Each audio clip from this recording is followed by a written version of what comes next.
नमस्कार मित्रों, आज हम तंत्र के साथ साथ तंत्र के तरीके, पद्धति और तंत्र के ग्रंथ और शास्त्र के बारे में बात करेंगे। तो चलिए शुरू करते हैं। तंत्र एक महाविज्ञान है। अनंत जन्मों से एक खोज चलती आ रही है अपने आप को पहचानने की, क्योंकि स्वयं को जानकर ही उस मूल स्रोत तक पहुंचा जा सकता है। उस स्रोत को ज्ञात किया जा सकता है जहां से जीवन का अवतरण होता है। समय समय प्रकट होकर ये समस्याएं नाना प्रकार के दुख दर्द देती रहती हैं। जीवन के सत्य को जानकर ही उस शाश्वत एवं दिव्य आनंद को प्राप्त किया जा सकता है, जिसकी दिव्य अनुभूतियां कभी समाप्त नहीं होती हैं। तंत्र इन समस्याओं के समाधान का एक त्वरित साधन है। तंत्र ही वह अंतिम मार्ग है जिसके द्वारा हम इस संसार में अनेकानेक भोगों को भोगते हुए अंत में मोक्ष की प्राप्ति भी कर सकते हैं। आइए विस्तार से जानते हैं कि तंत्र क्या है। अब हम बात करते हैं तंत्र होता क्या है, क्योंकि हमें सबसे पहले यह जानना जरूरी है कि तंत्र होता क्या है। तंत्र का अर्थ बहुत विस्तृत है। तंत्र शब्द तन और त्रा इन दो धातुओं से मिलकर बना है। तन का अर्थ विस्तार करने के संबंध में है। तन पद से प्रकृति और परमात्मा तथा प्रा से स्वाधीन बनाने के भाव को ध्यान में रखकर तंत्र का अर्थ देवताओं के पूजा आदि उपकरणों से प्रकृति और परमेश्वर को अपने अनुकूल बनाना होता है। सर्वेर्था येन तन्यन्ते त्रायते च भ्याजना इति तंत्रस्य तंत्रत्वं तंत्रज्ञाः परिचक्षते, अर्थात जिसके द्वारा सभी मंत्रार्थों अनुष्ठानों का विस्तार पूर्वक विचार ज्ञात हो तथा जिसके अनुसार कर्म करने पर लोगों की भय से रक्षा हो, वही तंत्र है।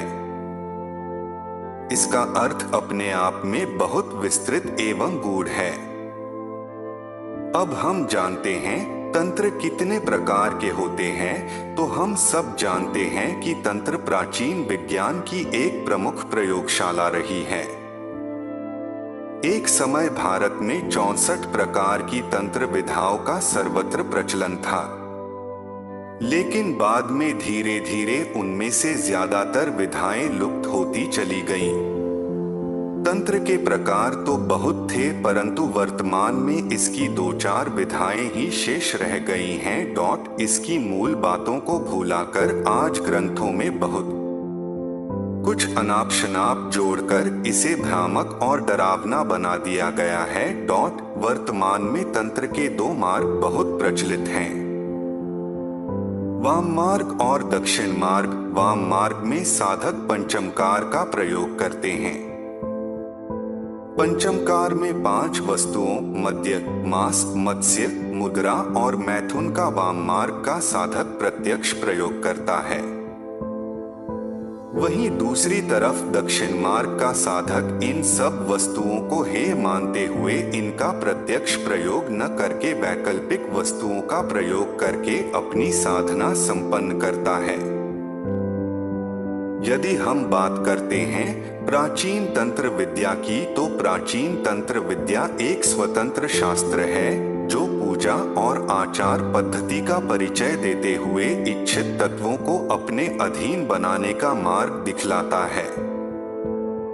इस प्रकार देखा जाए तो यह एक प्रकार का साधना शास्त्र है।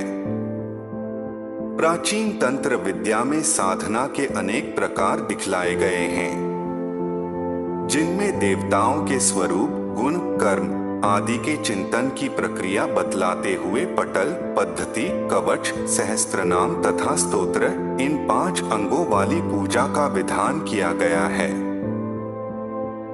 यदि हम बात करें पटल प्रक्रिया की, तो इसमें मुख्य रूप से जिस देवता का पटल होता है उसका महत्व इच्छित कार्य के शीघ्र सिद्धि के लिए जप, होम का सूचन तथा उसमें उपयोगी सामग्री आदि का निर्देश होता है। साथ ही यदि मंत्र शापित है तो उसका शापोद्धार भी दिखलाया जाता है। और पद्धति की प्रक्रिया में साधना के लिए शास्त्रीय विधि का क्रमशः निर्देश होता है, जिसमें प्रातः स्नान से लेकर पूजा और जप समाप्ति तक के मंत्र तथा उनके विनियोग आदि का सांगोपांग वर्णन होता है। इस तरह नित्य पूजा और नैमित्तिक पूजा दोनों प्रकारों का प्रयोग विधान तथा काम्य कर्मों का संक्षिप्त सूचन इसमें सरलता से प्राप्त हो जाता है। इसी प्रकार हम बात करते हैं कवच प्रक्रिया। प्रत्येक देवता की उपासना में उनके नामों के द्वारा उनका अपने शरीर में निवास तथा रक्षा की प्रार्थना करते हुए जो न्यास किए जाते हैं वे ही कवच रूप में वर्णित होते हैं। जब ये कवच न्यास और पाठ द्वारा सिद्ध हो जाते हैं तो साधक किसी भी रोगी पर इनके द्वारा झाड़ने फूंकने की क्रिया करता है और उससे रोग शांत हो जाते हैं। कवच का पाठ जप के पश्चात होता है। भोजपत्र पर कवच का लेखन, पानी का अभिमंत्रण, तिलक धारण, वलय, ताबीज तथा अन्य धारण वस्तुओं को अभिमंत्रित करने का कार्य भी इन्हीं से होता है। अब हम बात करते हैं सहस्त्रनाम के बारे में। सहस्त्रनाम आपके उपास्य देव के 1000 नामों का संकलन इस स्तोत्र में रहता है। ये सहस्त्रनाम ही विविध प्रकार की पूजाओं में स्वतंत्र पाठ के रूप में तथा हवन कर्म में प्रयुक्त होते हैं। ये नाम अति रहस्यपूर्ण, देवताओं के गुण कर्मों का आख्यान करने वाले मंत्रमय तक सिद्ध मंत्र रूप होते हैं। आखिर इनका भी स्वतंत्र अनुष्ठान होता है। इसी प्रकार हम बात करते हैं स्तोत्र की आराध्य देव की स्तुति का संग्रह ही स्तोत्र कहलाता है। प्रधान रूप से स्तोत्रों में गुणगान एवं प्रार्थनाएं रहती हैं, किंतु कुछ सिद्ध स्तोत्रों में मंत्र प्रयोग, स्वर्ण आदि बनाने की विधि, यंत्र बनाने का विधान, औषधि प्रयोग आदि भी गुप्त संकेतों द्वारा बताए जाते हैं। अब ये जानकारी जो सबसे महत्वपूर्ण है, जिसमें हम बात करेंगे तंत्र के तंत्र ग्रंथ या तंत्र शास्त्रों के बारे में, तो चलिए शुरू करते हैं। तांत्रिक साधना के 5 अंगों पटल, पद्धति, कवच, सहस्त्रनाम एवं स्तोत्र से पूर्ण शास्त्र या ग्रंथ ही तंत्र ग्रंथ या तंत्र शास्त्र कहलाता है। कलयुग में तंत्र ग्रंथ के अनुसार की जाने वाली साधना ही शीघ्र फलवती होती है। तंत्र शास्त्र में कहा गया है, बिना ह्यागम मार्गेण नास्ति सिद्ध्यः कलौ प्रिये, अर्थात बिना तंत्र मार्ग का अनुसरण किए कलयुग में कभी भी सिद्धि प्राप्त नहीं किया जा सकता है। योगिनी तंत्र में यहाँ तक कहा गया है कि वैदिक मंत्र विश्रहित सर्पों के समान निवीर्य हो गए हैं।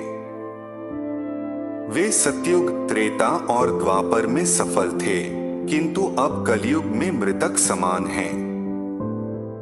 इस प्रकार देखा जाए तो कलयुग में सिद्धि एवं मोक्ष प्राप्ति के लिए तंत्र ग्रंथ या तंत्र शास्त्र का अनुसरण ही अंतिम मार्ग है। शाक्त तांत्रिक मार्ग से संबंधित कुछ प्रमुख तंत्र ग्रंथ हैं: महानिर्वाण तंत्र, कुलार्णव तंत्र, मुंडमाला तंत्र, योगिनी तंत्र इत्यादि।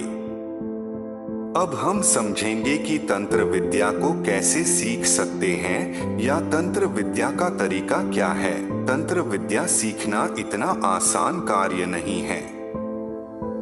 इस विद्या को सीखने के लिए साधक को सर्वप्रथम एक योग्य गुरु की परम आवश्यकता होती है।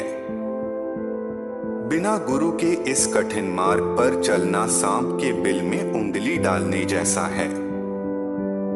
गुरु सर्वप्रथम पहले साधक की योग्यता की परीक्षा लेते हैं।